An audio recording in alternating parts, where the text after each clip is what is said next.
Well, hello there, campers. I didn't see you there.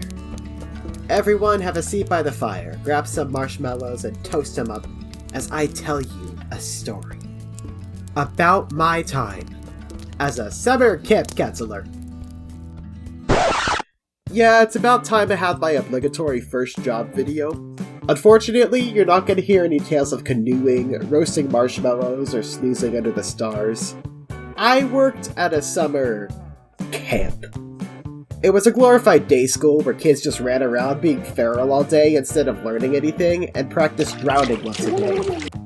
And we had to make sure that the kids could stay above water while swimming, but most kids didn't really want my help.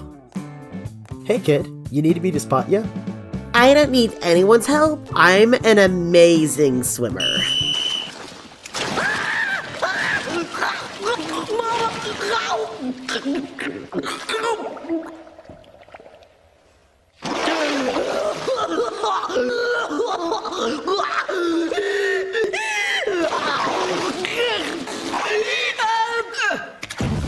So, how do you like my swimming? And then they only gave the kids time to change after swimming, so most counselors ended up spending their days in wet bathing suits. Not fun. If they weren't swimming, another water activity they could do was the splash pad. And there was this kid, who liked to test the limits of the adults. One time I caught her standing under a water spout and chugging the chlorinated juice. Oh no, you can't drink that water! Why not? Because it'll make you sick. We swim in it. If it's good enough to swim in, then it's good enough to drink. You aren't my mom. You can't tell me what to do.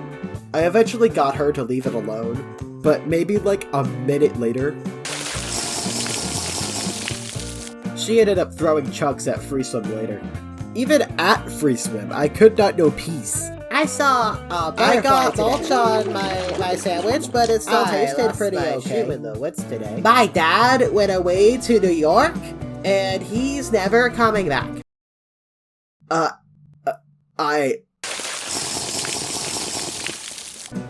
And guys, that is far from the worst thing that happened near the water. Our camp also did field trips, and they would give us counselors each 3 to 4 kids to keep track of during these trips. And at the end of this trip, the leaders were very upset with me for not having my kids change fast enough. And how was I supposed to do that? Quickly changing out of a bathing suit is difficult when you're 24. It's even harder when you're 6! They were very pushy and rushed everyone onto the bus, which we sat on for almost 2 hours. And nobody would even tell us why we weren't leaving.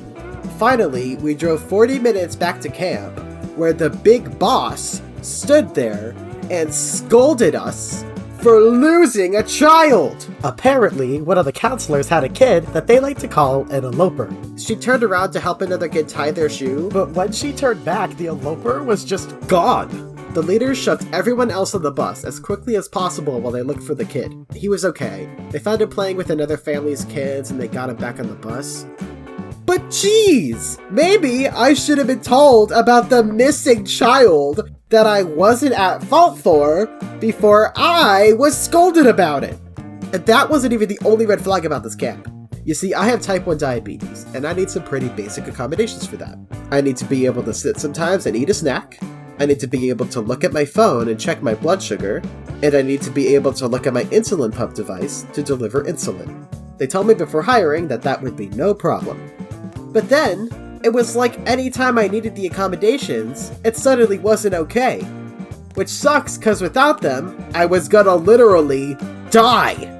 One time, I sat down to treat my low blood sugar while the kids were lining up before our next activity, and a leader walked over to me and said, Hey, Counselor Al, let's remember to stand up. We also shouldn't be touching the campers so close to lunchtime. I have to eat this, or I'm gonna die? I have diabetes, and if I stand up, the sugar might take longer to work.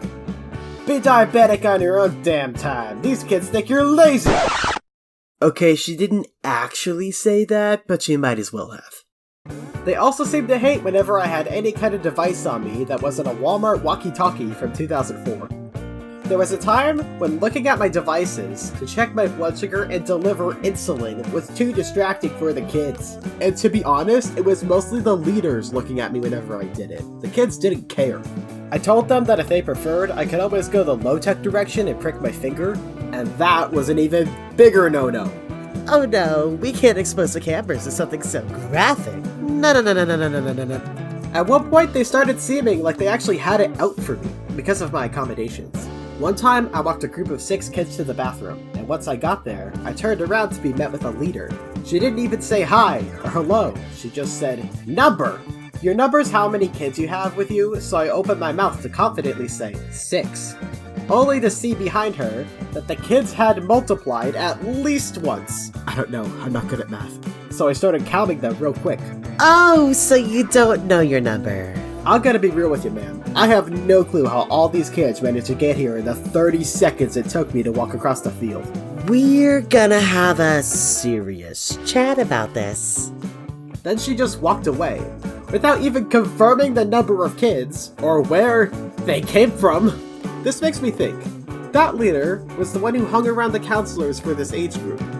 What if she sent those kids after me, then ran over to ask my number, so I'd think I was wrong?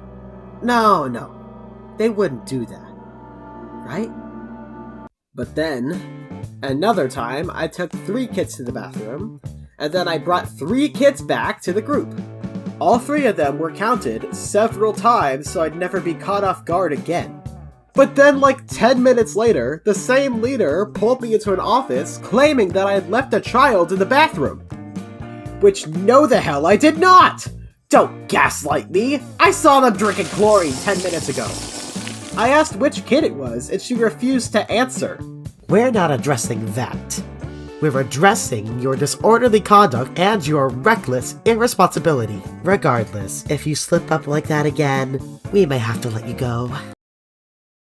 I'm taking an actual moment to pause here and talk about something. No matter how silly I may present the situation, this was my first job, and it really hurt to have adults I looked up to belittling me about things I didn't even do. They actually sent me home early after this conversation, and I didn't have a car, and I just felt so ashamed that I was scared to call my dad for help. I couldn't afford an Uber or anything either, so I decided the best option was to walk 3 hours along a busy freeway in the middle of summer. It wasn't a smart idea. In the end, I called my father halfway home to get me. I'm including this as something I'm adding in to let everyone know. If your employer is gaslighting you or treating you like this, don't feel any kind of bad about quitting without notice once you have the security too. You deserve better. Okay, now back to the show. And at that point, I had no idea what slip up could even mean.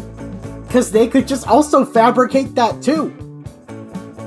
That weekend, I figured that enough was enough, and I wasn't gonna live in fear of this summer camp.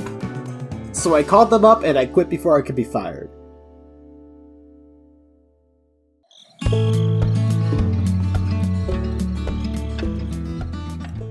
So, how's your marshmallow doing? Oh, that's... There we go. Never happened. See you around.